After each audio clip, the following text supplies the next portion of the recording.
My name is Maciej Perkowski. I'm working here at Nordic. I'm a senior R&D engineer, and I'm also a team lead of a small group called Upstream Verification.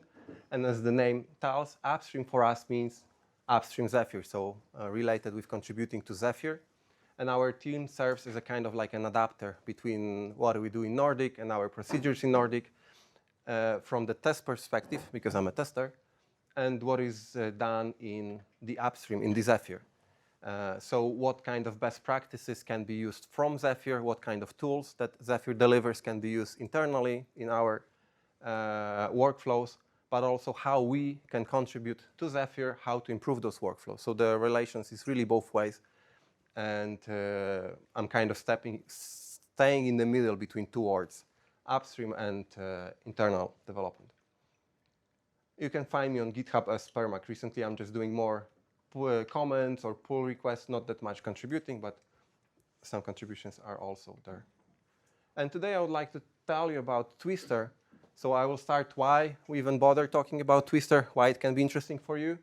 And then I will go briefly about some basic of it, what kind of CLI flags you can use there to optimize your experience, how to optimize testing with the hardware, what kind of benefits it can give you, and quite interesting topics, how to go into a bit more into test management and the topic of test plans, so how you can organize your test plan to get it efficient.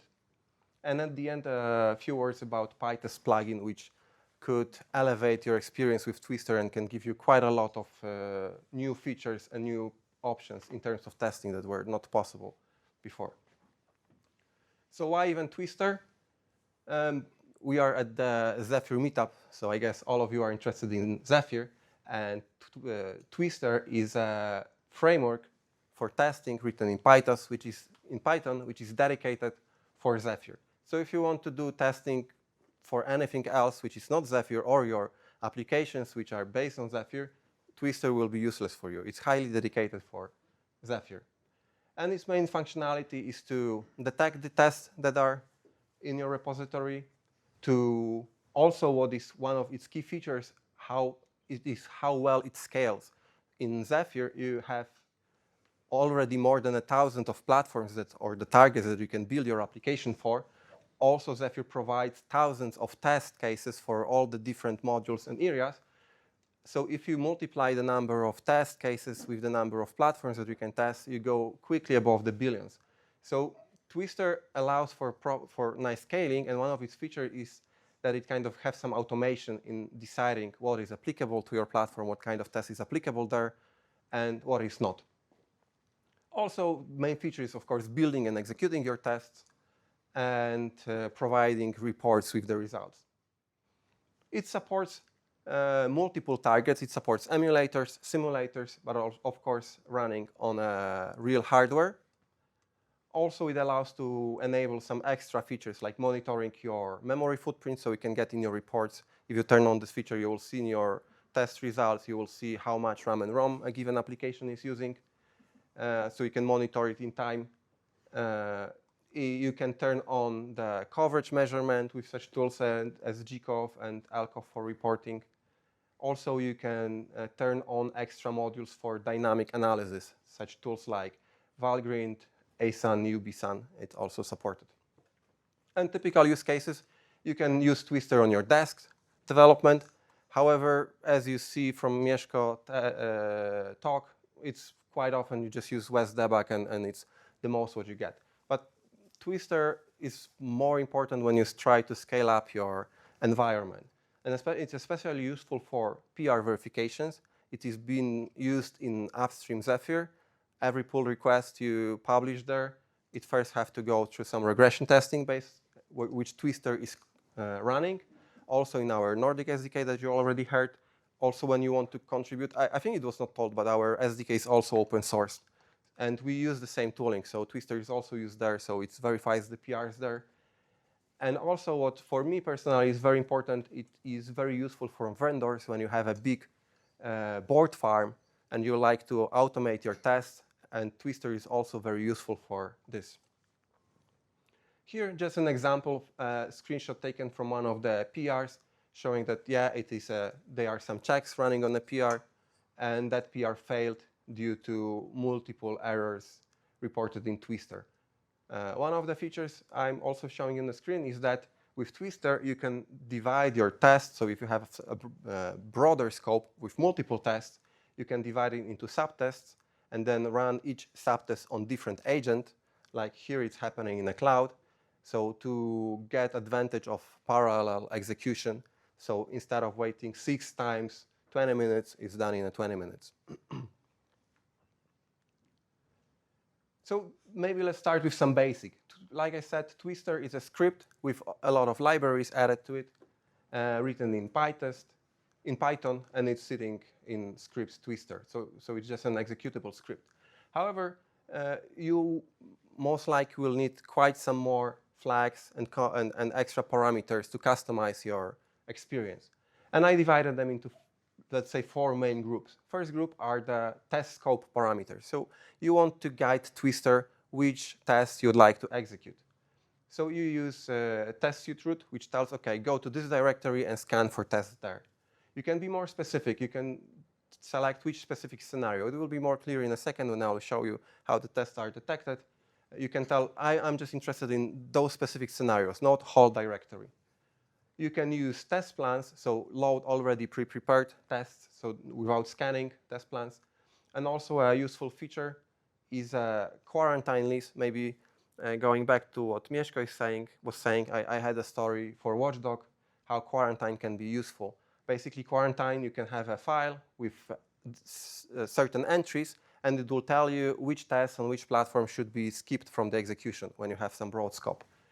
And this is nice because it's like a single source of truth. You have one file where you can select what should be descoped. And it can be very useful because especially when you're running on target tests, you have thousands of tests to be executed. And of course, there are always some bugs. You report the bugs, you wait until they are resolved, or you're working on resolving them. And in the meantime, you don't want to run the same test every night because you know it will fail, it will consume your resources. And also, you can interact with other tests. An example is for Watchdog test, which actually was, there was some bug in its definition. The reset loop was too fast. And we see in the logs that some further tests stopped failing. Watchdog's test was successful. However, in the reports, it looks like results in the other tests are bogus. They doesn't refer to the tests that we're running, that's supposed to run. And the first idea was that, oh, maybe there are some leaks between threads where tests are running. But we know it cannot be the case. And the case was that there was an error with the Watchdog, and basically due to failure there, due to too short reset loop, after Watchdog test, the brick was looping, constantly resetting, and further tests cannot properly program it. So quarantine was very useful also there to descope tests which can corrupt your other tests. Then you most likely would like to be also more precise in terms of which platforms you want to execute on. If you don't put anything, it won't be that useful to you because Twister by default it will use around 40 plus different QEMUs so emulators as the default scope and execute. So I'm sure it will be too much for you. You probably would like to focus on the platforms you're working with, which you can get by using the platform parameter and the platform name. And of course, it can be used multiple times on multiple platforms. There are also some other types of parameters, like adding extra filtration. Maybe you're only interested in running on a certain architecture of your tests on. And another very useful feature is integration mode, but I will say a few more words about it later on, how it's affecting the scoping. Another 2 groups. The third one is you can customize your output.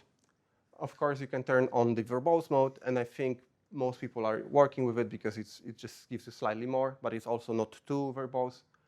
But you can get even more with using log levels. The default Python logging module is being used, so the stages are the ones you could expect. And I can say that debug can be very useful because, first of all, it will tell you exactly what is happening, in which order, but it's extremely useful because it also prints the exact CMake command that Twister is calling when it's building your application or when it's flashing or trying to execute your application. And I'm often seeing on a help desk or on Discord reports that something is wrong, I don't know what's there. And this is the first advice I'm saying, okay, run in a debug mode and then check your CMake command. Because maybe you think you configured your test properly, but maybe you forgot some quotation marks. Or maybe you have some mistake there. And the CMake command which is produced, it's not what you expected for the building. So this is also very useful. And of course, and you can decide where your report should go. Should the output be cleared before every run? Maybe you would like to use the no clean option, which is very useful if you want to do iterative builds. So you want to reuse the already existing build product. So the next test won't take that much time recompiling everything from scratch, but trying to recompile only what have changed. We also use it in our CI. It saves a lot of time. It's a bit tricky because once in a while, especially when there are some changes in the syscall usage, we immediately see that our tests are then corrupted with it. We have to clear the directories. Yeah, sorry. You fix it? No more issues with syscall? Perfect. That's great. And also very useful feature. So I'm talking, maybe as you realize, I'm talking from the high-level perspective. Mieszko was talking from the low level, what you're doing on your desk. I'm saying from like top level when you're managing your CI or you're trying to execute some test plans or at the broader scale. So cleaning the artifacts runtime is also like a must-use feature because all the logs from Twister, all the build products can quickly go out of the scope, out of the memory limits on your server. And this allows to, in the runtime, delete what is not needed, only leave like reporting. So if you want to run in a cloud, this is a must for you. And some more options that can customize your build and run. So you can pass extra arguments, which will be directly injected to the CMake command for building. You can decide that you only want to build your samples. If you have them already built, you can decide that you want only to test them. So it's useful, like you can build in one machine and then distribute it on the other where you have your hardware connected, and then you do test only. Also on hardware, especially useful is retry failed test.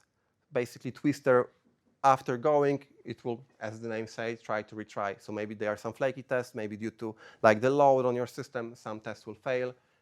And you don't want to immediately report the bug that something is flaky. Twister can retry the test which failed. It also allows to define which toolchain you'd like to use, and it is being done by the environmental variable. So it's the build system proprietary. So going a bit more into how the tests are defined. I won't be showing many tests to you. I'm focusing more on the automation level and like kind of organization. So this is the basic item that Twister works with. It's a test YAM. They can be test case YAM, but they are also samples YAMs. And they are the same. They are treated by Twister exactly the same way. It's just a legacy difference. So to test case YAM, to sample YAM is just the same. And maybe let's look at it and go what we can see here. So in the test case YAM, first of all, like I already mentioned, Twister is detecting the tests by the presence of these YAMs. So Twister is scanning your folders, and if you have such YAM in your folder, it will be assigned to Twister. Oh, okay, I have some tests here. So I have some certain scenario, certain configuration, and now I'll try to give you your test item. So you can have a common section in your YAM, and this will be used by all scenarios in this YAM. However, I'm already raising a flag here that it can be tricky because you might need some experience figuring out which fields are being overwritten and which are being appended. Then we have scenarios, and you can see scenarios here. And each scenario is multiplied by the number of platforms you want to run it on, giving you configuration. So in this example, if you have 2 scenarios, you want to run it on 3 platforms, you will end up with 6 configurations. And each configuration is in fact a separate build that you can flash or execute on your emulator. All of the scenarios are using the same source code. I'm not showing here, but there is like source dir, and there is all the C code sitting there, which is used for building.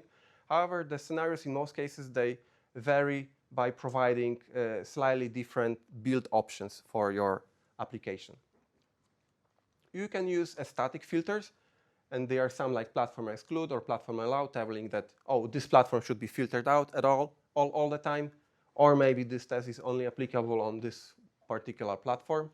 You can filter by tags, but also what is very common, and also a very common question, oh, why my test is being skipped, is this guy here depends on. Basically, all the static filters are based on string matching, so it doesn't mean anything in the code. It's just purely comparing strings, and depends on, makes Twister checking the board configuration, your board definition, your board YAM, and saying if the board has a given string in a supported area. So it's very common that you're working with a board, you're constructing a new board, and you have no idea why it's not running. So very often this depends on, because you don't have a supported of a given feature in your board definition.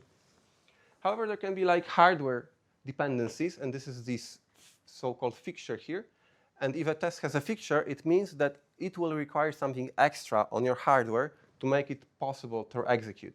So it won't run on a bare board. You will need some extra hardware. And in this case, it's GPIO loopback. So basically, you will need to have some 2 pins connected together. So Twister will have to differentiate which boards have this available and which don't. And there are means for this, which I will show in a second. And like I said, these builds differs only by this. So this UART wide is enabling config UART wide data. So it's some variation in the configuration of your build.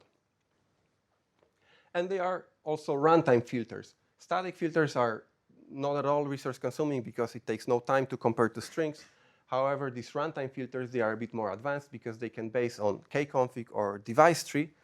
And to get this value, you have the pre-compilation being done by CMake, some simplified version of it, but CMake will have to compile your device tree and your kconfig to be able to filter. So if you have these kind of filters in your code, it will take several seconds for each configuration to figure out if it can go further or not.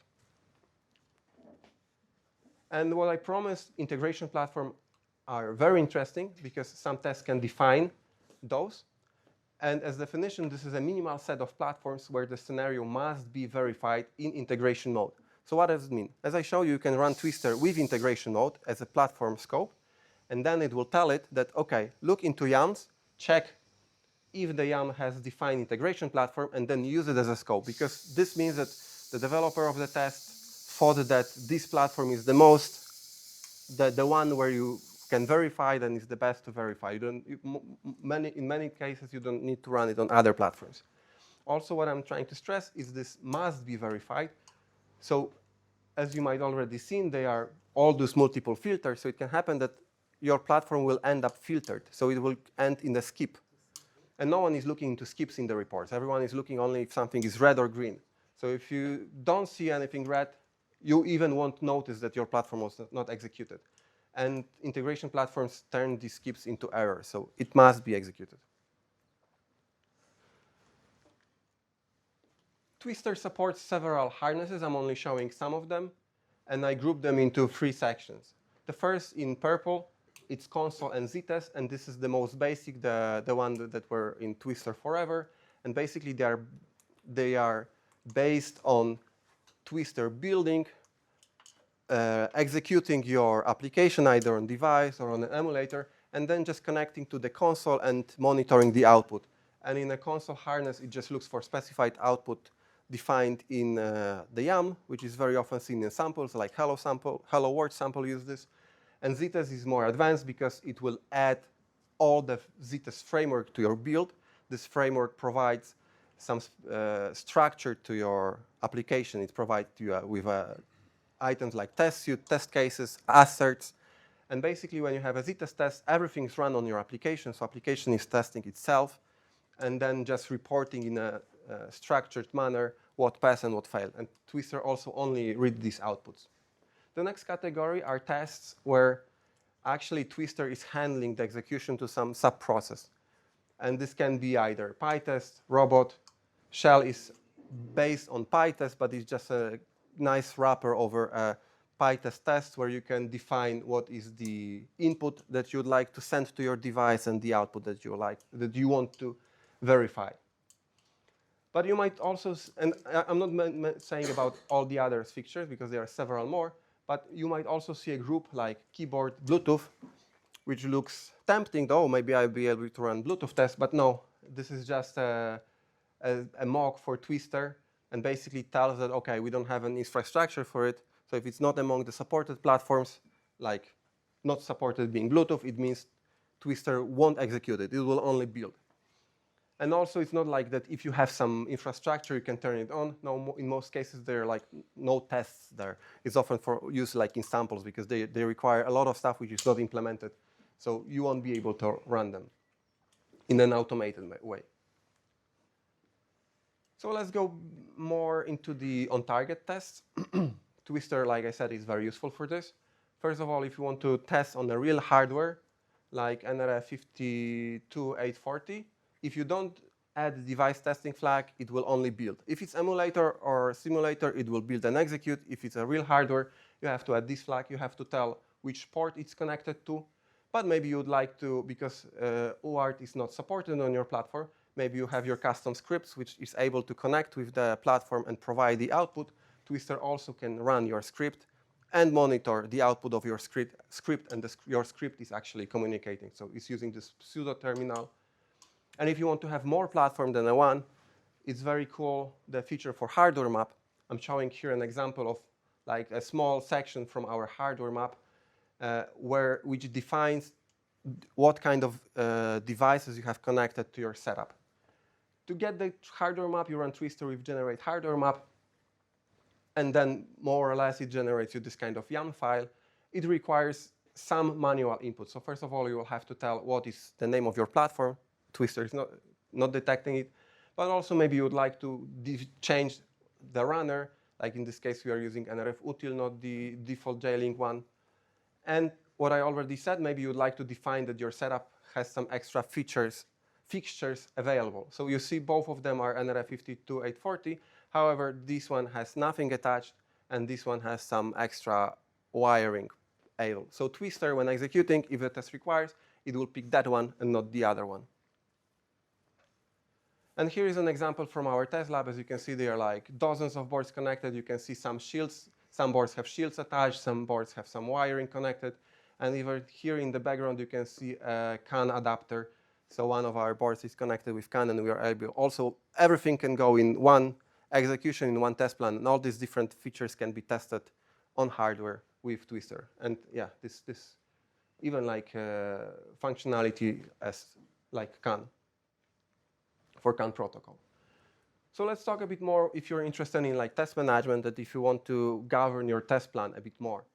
So like I said, you can call scripts Twister, but I'm sure you won't be satisfied with the output because it will take ages. It will add all the tests and all the samples available in the scope, and it will try to do it on 40 plus QEMU platforms. So it will take ages. You don't want to do this. You can be more precise using the command and told you, like showing which exact directories you would like to run, which exact platform you would like to use. And more or less, this is what we are using in our CI. We have quite a lengthy command.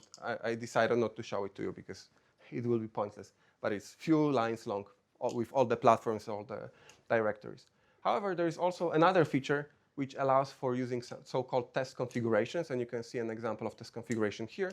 And this is yet another YAML which can store some metadata for your planning, for your organization, where you can, first of all, add some extra options that you would like the Twister to use, so not use them in CLI, but provide them in a place like this. But also, it's interesting that it provides, here it's called levels, but it's more like kind of a cycles. So you can have different hierarchy of your testing. So here you can have a smoke cycle, which will enable some tests. Asterisk means it will use regex, so it will match all the tests which starts with the kernel threads will be added here. And this can be your smoke test group. However, if you have more time on a nightly run, you're not running on a PR, you're running on a nightly, maybe you want to extend it with actually all kernel tests, not kernel threads. So you see there is like a psych level called acceptance. It inherits from smoke, so everything what is in smoke will be here, but it will be expanded from this test. And it's really cool feature. However, to do this, you really need to understand which tests you want to run. You need some proper coverage, understanding which test covers what. It's way easier to just tell Twister, okay, run me all the tests, and maybe I'm overkilling doing the same on multiple boards, but yeah, let's do it. And the final, for the test plan, there's really interesting script also provided as a helper being used in the upstream called test plan. And it allows you to get the dynamic testing scope based on the changes in your PR. So the script calls git diff, figures out which files were modified, and then based on it, it selects what scopes should be addressing these changes. So it is great for CI runs, and it's being used in upstream CI and also in our CIs for PRs. And there are some workflows, so it can check if either the module in WES was changed, if a given test was changed. So if only you modify one test, you don't want to run the whole scope. Only this test was changed. So there is no point in running anything else, because nothing else was affected. So it can detect and only run the test which was modified, only run on the board which was modified, and also is able to provide some meta linking between your folders and the tags which correspond to these folders. Let's say, for example, network or Bluetooth, and then only run tests with a given tag corresponding to the location where change happened. And the output is a test file which can be loaded into Twister. And the last topic, I wanted to say a few more words about Pytest, because as you've heard, in the basic usage, Twister is really cool for doing all the automation, but the testing workflow is very simplified. It will build your application, it will flash the device, and then it will monitor the output, trying to match the strings, and that's it. However, it won't allow you to any interaction with your device or anything more fancy. That's why we added Pytest plugin some time ago to Twister, and basically it allows to all the features which are listed here. So first of all, you will be writing a test in Pytest for your application in C. So it already has some extra layer on top of it. You can use in your test all the fancy Python libraries already existing, so you don't have to, so you can expand it. As I said, you can communicate with your device under test during the test. So maybe you like to incorporate shell and sending comments through shell and then seeing what is the output. You can also set something more on your host side. For example, you can start a virtual server on your host side, and then your test will orchestrate the communication between the server and device that you're testing on, if it's talking correctly or not with your server. You can enable extra tooling like CLI-based tools like MCU Manager or CAN interface for your setup. And I hope in near future we should be able to also run tests where they are more than a single device in a test, for example, talking to each other. And here is just a short example of, I think, one of the nicer tests using Pytest. And I think this is really cool because it's full end-to-end test in Zephyr. It is done for LW M2M protocols. It is fully based on the Open Mobile Alliance specification, so it strictly follows the specification. And the guys that developed it, they really went through the whole specification and they implemented all the tests there. It requires some extra configuration of your environment, but nicely the Docker image is provided, so you can run it in Docker and have it prepared for you. And what I wanted to stress, it's really full end-to-end. You have Twister with Pytest on one side, and then you have a virtual network. In your virtual network, you have a Leshan server. You also have your device under test. The device under what you're testing actually is device is properly talking with your server using different protocols, but your test can talk with the server using REST API, but it can also talk with your dude using the shell. So this test basically just here it uses shells to send to the device that it wants to read certain address. It gets the value, it adds some number to the value, and then it's writing to the server updated value. It's asking the device, it reads its output until the device claims, OK, update's done. And then it again is verifying, asking the server to get the given value from the device, and verifies if whatever was needed happened, and also if the timing is correct, if the value when the update happened is actually in the future from when the request was sent. So yeah, I just really wanted to stress this full end-to-end. And what is also very important for this Pytest plugin, that it can be fully device agnostic. So what it means, here you're just asking in a test for device, and it's using the device adapter module. And it means here in this test that the same test will run on QEMU emulator and on your real hardware. So from the test perspective, you don't care if you have a proper backend added, as in this case, if it's an emulator. Because in emulator, you have to start a program on your host and communicate with a program. If you have a device, you have to flash to the device. So all the methods are, the implementation can be different. But thanks to the abstraction we provided, these can be device agnostic. And also it uses all the cool features of Pytest, which are fixtures. As you can see here, this shell and dut and leshan, they are so-called fixtures in Pytest, and they are basically kind of like a wrappers over your test, which provide setup. So they are doing something before your test, and then doing something after your test. So in this case, this fixture is providing, is setuping your device, either if it's emulator or if it's real hardware. It's also communicating with its shell, but also it is starting a virtual server for leshan and providing you an API, as you can see, just like leshan write or dut read. So a lot of stuff is going behind, but from the tester point of view, it's quite nice that such tools are able. So to sum up, I wanted to convince you that Twister is quite a cool tooling. It's a framework made specifically for Zephyr tests.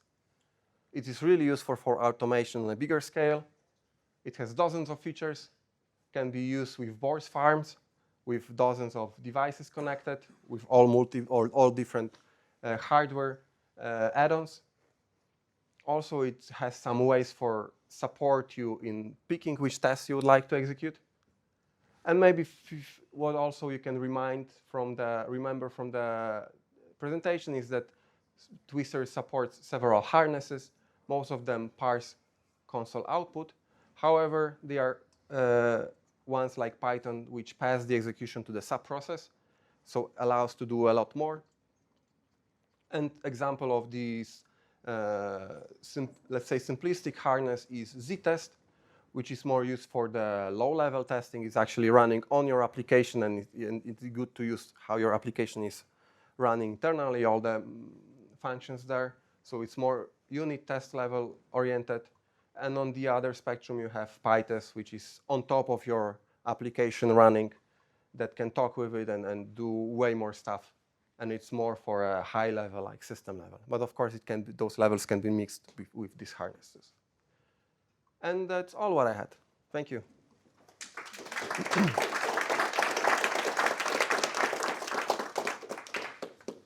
So it's time for questions.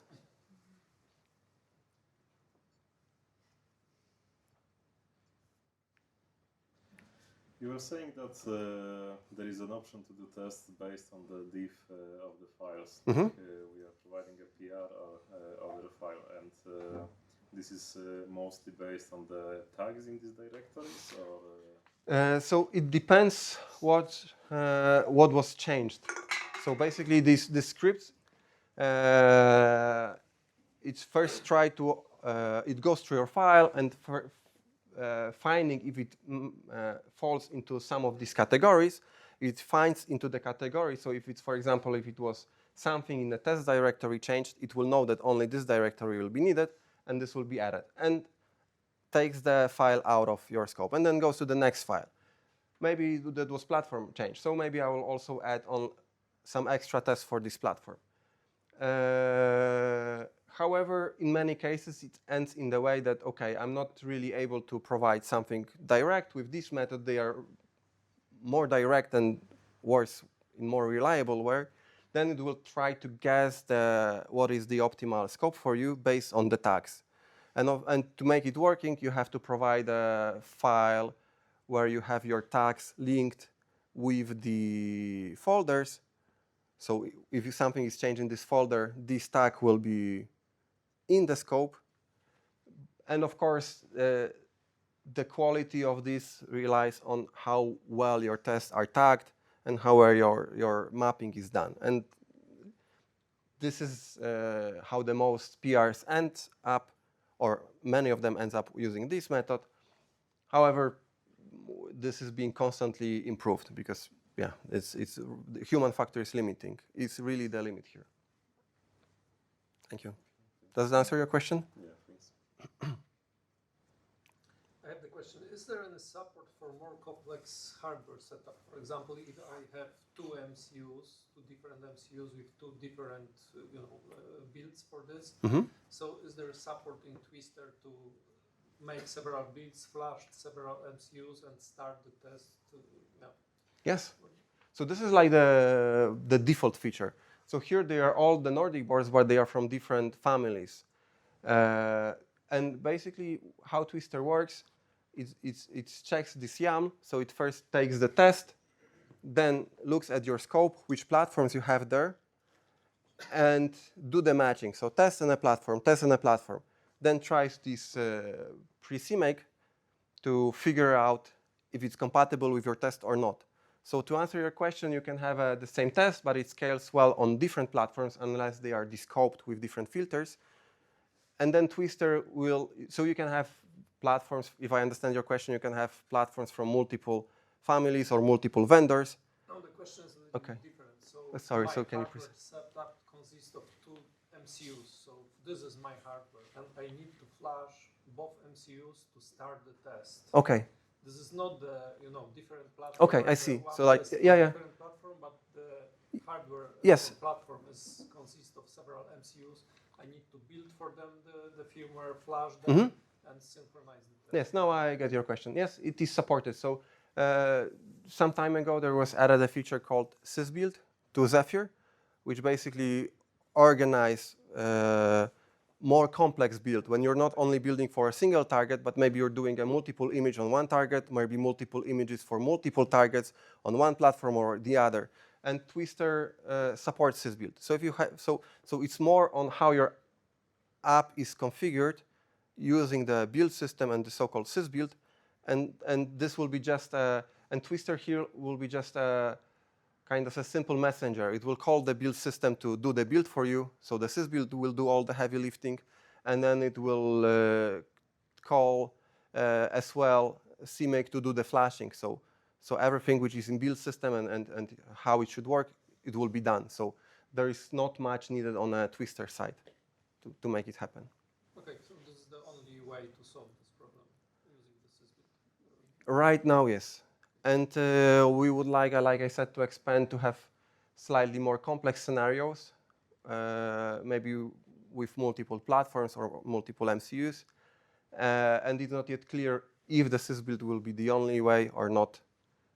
This is not resolved. However, it's rather simple, like with sysbuild, and it's supported.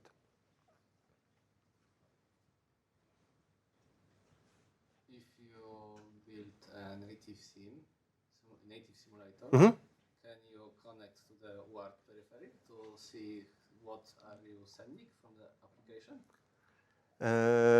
This is a good question. So each target has its own implementation. So in case of native sim, it's connecting to your application, because if Piotr probably will tell if I'm not saying some wrong stuff, but basically native sim, you just start an executable file.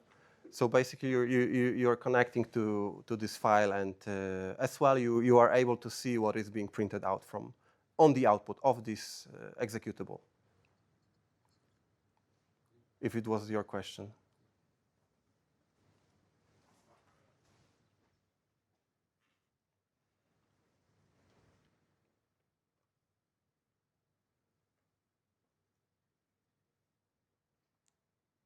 No more questions?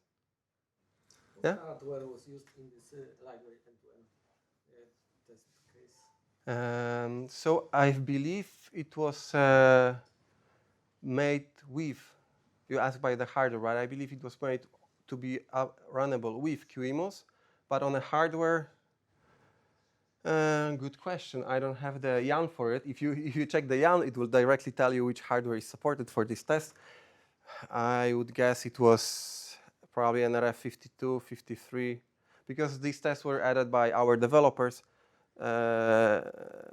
So I'm not sure. We'll have to check what is in the YARN, if it's like applicable to any hardware or if it's require a bit more fine-tuning in like your configuration of your build, that it will only run with Nordic hardware. So this I won't answer, but we can quickly check if you want afterwards. Yep. One more question.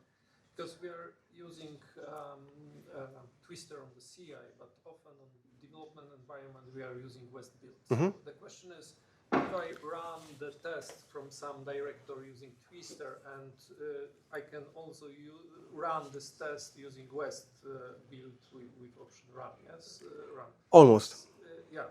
So the question is, can I be sure that I will have the same build? Because some build parameters, as I understand, are placed in this YAML. So Twister can build a little bit differently.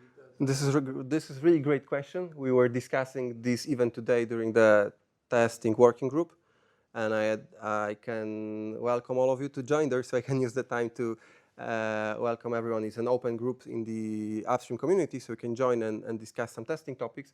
But this is exactly what we were saying, and the difference is because all the YARNs were done for Twister. But developers figure out a quite convenient way to run your tests that it has multiple parameters. You don't want to put them by hand, so let's use this. But it was done in a way that it's not using the shared library. This functionality was copied to West as a test item. So if you run West --test--item, the idea is that it will try to mimic what Twister is doing. But we already know there are some minor or depends some differences. So in most cases, you should be able to get the same. It will try to parse your YAML and get whatever is needed. But even this is the example which we are talking. There are some extra features using here, which is like namespacing, really Twister specific, that some parameters will be applied only on a given board. And this is what we discussed today, that this won't run in West. So you should get the same. If you don't get the same, you can file a bug. But also, since there is no single source of truth, it's not using the same code, there may be discrepancies. Can you say something about West Twister? No, I didn't. You don't have to call Twister as I was showing, like scripts Twister. You can run West Twister, and this is also which Zephyr CI will tell you at the end. Okay, run these commands to get your result. West Twister. Basically, West Twister is a wrapper over Twister. So it's for West developers that just want to use West, but basically West Twister will call Twister for you. And you have to use a Twister syntax. Maybe there is some benefits that it will be in the same spacing. So maybe if you have some environmental details that, or some variables that you want to be sure that at least some variables will be the same as in West, that it won't misalign. But I am always calling Twister directly, but I know developers calls West Twister. But there shouldn't be any difference. It's just a wrapper over Twister. Thank you.